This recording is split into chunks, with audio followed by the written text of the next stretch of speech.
Bonjour tout le monde, j'espère que vous allez bien. Bienvenue dans cette vidéo dans laquelle on va discuter une pathologie bénigne de l'ovaire qui est l'hyperplasie des cellules hilaires. C'est une entité qu'on peut appeler également l'hyperplasie des cellules de Leydig. C'est normal parce que ces cellules hilaires, c'est l'équivalent des cellules de Leydig qu'on trouve au niveau du testicule. Alors qui dit cellules hilaires dira aussi une localisation au niveau du hile de l'ovaire. Et c'est vrai, et même pour les lésions d'hyperplasie aux dépens de ces cellules, le plus souvent, on va les trouver au niveau du hile ovarien. Or, ce n'est pas toujours le cas et on peut tomber sur des localisations qui sont atypiques. Notamment, il est possible d'observer des lésions d'hyperplasie des cellules hilaires au niveau du stroma cortical et également au niveau de la paroi tubaire, ça veut dire en dehors de notre ovaire.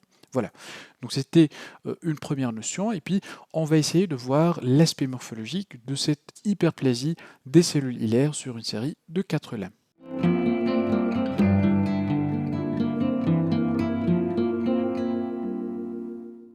Voilà, donc j'aimerais tout d'abord commencer par ce premier cas, et ce cas, je vous le montre pour indiquer un élément important dans cette pathologie, c'est que la découverte de cette hyperplasie, elle est souvent fortuite. Ça veut dire on fait une résection de l'ovaire, que ce soit dans un contexte de kystectomie de l'ovaire, dans un contexte d'ovariectomie, d'annexectomie ou bien aussi d'hystérectomie. Et lorsqu'on examine microscopiquement notre prélèvement au niveau de l'ovaire, on va tomber sur cette hyperplasie alors qu'on n'avait aucun symptôme clinique, aucune orientation radiologique. Donc c'était exactement le cas pour ce premier cas, pour cette malade qui présentait un kyste au niveau ovarien. Donc on a fait la résection pour ce kyste, on a fait le prélèvement au niveau de la paroi du kyste et voilà ce qu'on a comme premier prélèvement.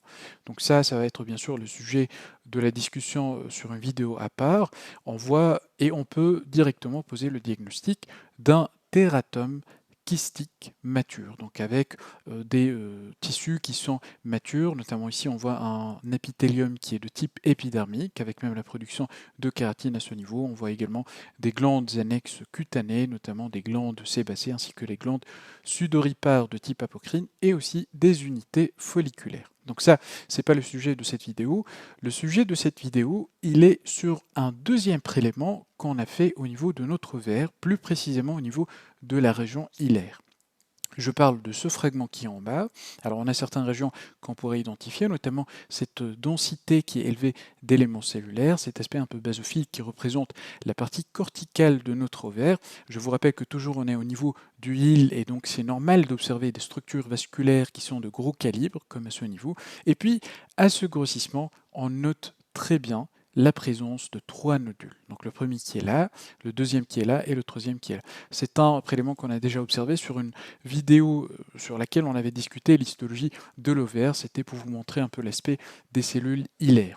Alors on revient maintenant à ce même prélément pour voir l'aspect de l'hyperplasie des cellules hilaires. Alors comme je vous ai dit, les cellules hilaires, on les appelle également les cellules de Leydig. Alors pourquoi? Parce que c'est l'équivalent des cellules de Leydig qu'on trouve au niveau testiculaire, et donc on aura observé les autres caractéristiques morphologiques de ces cellules de Leydig, notamment la présence de cristalloïdes de Remke. Alors quand on va agrandir au niveau de ce nodule, on va trouver une prolifération aux dépens de cellules qui sont de forme polygonale, donc vous voyez la forme des cellules.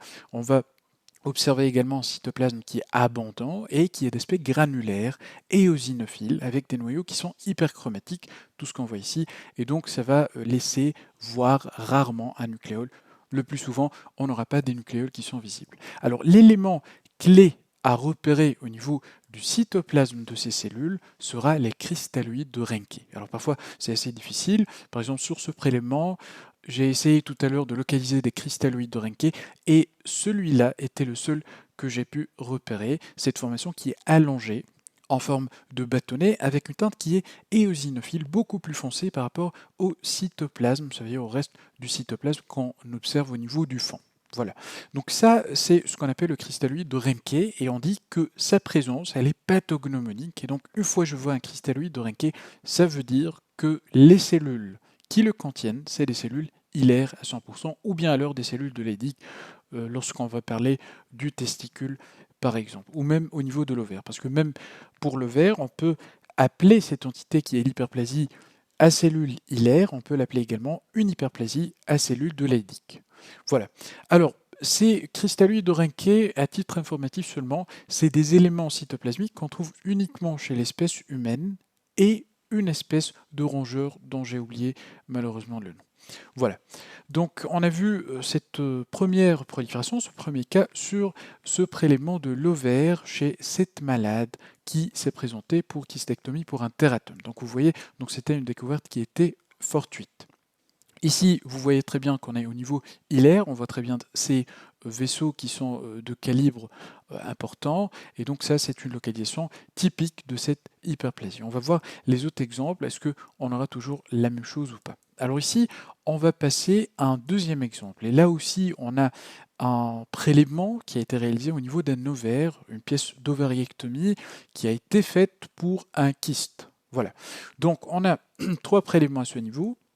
Et puis on voit très bien que sur ces deux prélèvements surtout, on a des fragments de la paroi de notre kyste, ce qui va permettre d'étiqueter, voilà, et donc de poser le diagnostic précis du kyste. On voit un revêtement qui est cubique à pavimenteux, des cellules avec un cytoplasme éosinophile sans atypie ni mitose, et ça a permis de poser le diagnostic d'un cystadénome séreux de l'ovaire. Ça sera bien sûr l'objet d'une autre vidéo. Et puis on voit un petit décollement à ce niveau, c'est un décollement qui est artefactuel, et puis en bas du décollement, c'est ça ce qui va nous intéresser. Alors lorsque je passe à un plus fort grossissement sur cette région qui paraît jusque-là sans particularité, je vais noter la présence de cellules qui rappellent l'aspect des cellules hilaires, ce qu'on voit ici, qui sont disposées de façon différente. Donc on a l'impression de voir des cellules qui sont un peu isolées, d'autres qui sont rassemblées en de petits amas, d'autres qui forment des structures de nid, voilà, comme par exemple à ce niveau ou bien à ce niveau. Alors quand on va avancer, toujours en examinant bien sûr le cytoplasme, parce que j'ai l'idée de la possibilité d'avoir une hyperplasie acellulaire, donc je commence à chercher les fameux cristalloïdes de Reinke. Donc jusque-là, on n'a pas de cristalloïdes au niveau de ce cytoplasme abondant, éosinophile et granulaire, mais remarquez ici qu'on a un point. On a un point qu'on a marqué avec un marqueur ici pour indiquer que cette région ici, elle est riche en cristalloïdes de Reinke. Alors quand on va passer à un plus fort grossissement, on va trouver les mêmes cellules qu'on avait observées, et au niveau de leur cytoplasme, ce corps éosinophile en forme de bâtonnet et qui correspond tout simplement à un cristalloïde de Reinke. Donc ça, c'est l'élément pathognomonique. On ne pourra pas observer de telle structure dans un autre type cellulaire. Donc ils sont assez nombreux dans cet exemple, donc on avait de la chance d'observer ce nombre important, et il faudra juste faire attention à l'incidence de coupe, parce que l'aspect idéal qu'on connaît tous, c'est cet aspect de bâtonnet qui est coupé de façon longitudinale. Ça veut dire je vois l'aspect de ce cristalloïde sur toute sa longueur. Alors il est possible d'observer des cristalloïdes qui sont coupés de façon transversale, comme par exemple à ce niveau ou bien à ce niveau. Les autres, bien sûr, ils sont coupés de façon longitudinale. Tout ce que je suis en train de vous montrer, c'est des cristalloïdes de Reinke. C'est un exemple qui montre ça de façon abondante. Et vous voyez là, par exemple, la particularité de la localisation de cette hyperplasie, on est juste en dessous de la paroi d'un kyste de l'ovaire. Donc il faudra faire attention, on pourra tomber bien sûr sur des lésions qui sont associées. Alors je passe maintenant à un autre exemple. Et là, c'est une lame qu'on est en train d'observer avec deux fragments. Donc on voit un fragment qui est ici et un autre qui est là. Alors ici, on peut déjà reconnaître la structure et la morphologie d'un parenchyme ovarien, notamment par la présence de ces corps blancs qu'on voit ici, et puis des zones qui sont un peu denses, cellulaires, qui correspondent à notre stroma cortical. Alors, l'hyperplasie, elle n'est pas présente au niveau du fragment qui montre l'aspect d'un parenchyme ovarien. Elle est présente à ce niveau. Et là, vous voyez très bien qu'on n'a ni corps blanc, ni éléments pour indiquer qu'il s'agit d'un cortex ovarien, ni d'éléments évocateurs du médulaire ovarien. Là, il s'agit d'un prélèvement qu'on a réalisé en fait au niveau de la paroi tubaire, parce qu'on avait localisé sur l'étape de la macroscopie un kyste attaché à la paroi tubaire. C'est ça le kyste, et on a, après examen microscopique, pu poser le diagnostic d'un kyste qui est assez fréquemment rencontré, qui est le kyste paratubaire. C'est un kyste qui est tapissé par un épithélium qui est cilié, avec un aspect qui rappelle fortement l'épithélium qu'on trouve au niveau d'une trempe normale. Donc c'est sans particularité, mais regardez ce qu'on va observer de nouveau comme pour l'exemple précédent, au-dessous de la paroi du kyste. Tout ce nodule, c'est une hyperplasie aux dépens des cellules hilaires ou bien aux dépens des cellules de Leydig. Voilà, donc regardez très bien la localisation au-dessous de la paroi du kyste et aussi c'est au niveau de la paroi tubaire et non pas au niveau de la trompe. Donc c'est possible également d'observer une telle localisation. On passe maintenant à un exemple, c'est un exemple qui est assez classique, c'est un exemple que je vous montre parce que j'ai trouvé une étude immunohistochimique qu'on a réalisée sur ce même prélèvement. Alors là, à faible grossissement, on pourra poser certains diagnostics. Alors on a un parenchyme ovarien. On voit certains éléments, notamment des corps blancs essentiellement. Ça veut dire qu'on est à ce niveau, au niveau de la partie corticale de notre ovaire. Et puis au niveau de ces parties corticales, vous notez très bien cette forte densité, cette extension de la teinte basophile, ce qui correspond à ce qu'on appelle une hyperplasie stromale. C'est un sujet qu'on avait déjà discuté sur une ancienne vidéo. Et puis on voit très bien que cette hyperplasie stromale, elle n'est pas limitée à la partie de la corticale. On voit ici des vaisseaux qui sont organisés en bouquets. C'est la caractéristique de la médulaire. Donc on est au niveau de la médulaire ici.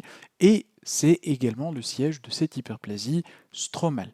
Alors, quand on va passer maintenant à un plus fort grossissement, on va noter une certaine différence de teinte. Donc, on a des teintes qui sont basophiles, rappelant l'aspect d'une hyperplasie stromale banale, mais il y a également des teintes qui sont un peu éosinophiles, formant des nids, par exemple, à ce niveau ou bien à ce niveau. Lorsqu'on passe à un plus fort grossissement, ça va nous permettre de poser le diagnostic d'un deuxième phénomène et qui est souvent associé à l'hyperplasie stromale. On voit très bien des cellules lutéinisées, et ça, c'est un foyer d'hypertécose. Alors les deux, hyperplasie stromale et hypertécose, on les a déjà discutés sur une ancienne vidéo. Alors j'aimerais vous rappeler que les foyers d'hypertécose, ça veut dire là où on a des cellules lutéinisées, et bien ces cellules, elles vont exprimer un certain marqueur qu'on appelle l'inhibine. Cette inhibine se trouve également exprimée par les cellules hilaires. Alors au niveau de ce même prélèvement, on a un foyer d'hyperplasie hilaire, ça forme deux nodules, un qui est là et le deuxième qui est là. Et remarquez qu'on est ici au contact de vaisseaux qui sont de gros calibre, ça veut dire qu'on est ici au niveau de la région du hile de l'ovaire. Alors on va passer à un plus fort grossissement et bien sûr on va regarder les mêmes caractéristiques qu'on avait déjà discutées. Voilà, c'était justement pour vous montrer l'immuno. Donc on a utilisé cet anticorps anti-inhibine et c'est ça le résultat. Donc on a ici les mêmes structures, le fragment il est orienté de la même façon par rapport à la lame colorée en coloration HE, et puis on voit très bien qu'au niveau des foyers d'hyperplasie stromale, on a des foyers qui sont positifs, qui expriment l'inhibine, ça correspond à nos cellules qui sont lutéinisées, ça veut dire au niveau des foyers d'hypertécose, et au niveau du nodule d'hyperplasie des cellules de Leydig ou bien d'hyperplasie des cellules hilaires, on a également cette expression, que ce soit sur le premier nodule qui était volumineux sur la coloration HE ou bien sur le petit nodule. Voilà, donc c'est la fin pour les lames virtuelles. Je passe maintenant rapidement à la présentation. Donc on avait discuté l'hyperplasie des cellules hilaires. Je vous mets bien sûr la liste des liens pour les lames virtuelles dans la description. Il s'agit d'une prolifération bénigne aux dépens des cellules hilaires, qu'on appelle également les cellules de Leydig. Localisation typiquement, c'est au niveau du hile ovarien, mais on peut s'attendre à avoir une localisation stromale au niveau du stroma ovarien ou bien également au niveau de la paroi tubaire. Souvent, découverte fortuite, ça veut dire qu'on a fait une résection ou bien prélèvement de tissu ovarien pour une autre pathologie, le tableau typique chez la femme ménopausée, avec terrain d'hyperplasie stromale, associé plus ou moins à une hypertécose stromale, et le contexte de la grossesse, il peut également être présent. Souvent, on a une hyperplasie qui est sous-clinique, ça veut dire les sécrétions androgéniques. Voilà, ça c'est quelque chose d'important de se rappeler que les cellules hilaires, c'est des cellules qui vont sécréter des androgènes. C'est un peu l'équivalent des cellules de Leydig, et donc ça s'explique. Parfois, lorsque le taux des hormones sécrétées va être important, on aura des signes de virilisation, notamment chez les femmes qui sont jeunes et chez les femmes enceintes. Macroscopiquement, les nodules d'hyperplasie ne vont pas être visibles et donc tout ce qu'on va trouver comme anormal sur l'étape macroscopique, c'est les foyers d'hyperplasie stromale ainsi que de l'hypertécose stromale. Microscopiquement, on aura, lorsque l'hyperplasie est présente au niveau du hile, on aura à chercher cette hyperplasie au niveau de l'interface entre le parenchyme ovarien et le hile ovarien. On aura à observer alors des agrégats nodulaires, des nids, des amas, rarement des nappes qui sont diffuses. Les cellules elles sont polygonales, cytoplasme abondant et eosinophile, noyaux hyperchromatiques, ils sont souvent monomorphes. Les cristalloïdes de Reinke, c'est le seul élément morphologique qui est pathognomonique de ce type cellulaire. Les figures de mitose, elles peuvent être présentes et souvent on a un contact intime. Ceci, on n'a pas malheureusement observé sur les différentes lames. Et voilà, c'était le contact intime avec les filets nerveux. Immunohistochimiquement, on aura une expression de l'inhibine, comme c'est le cas pour les foyers de l'hypertécose.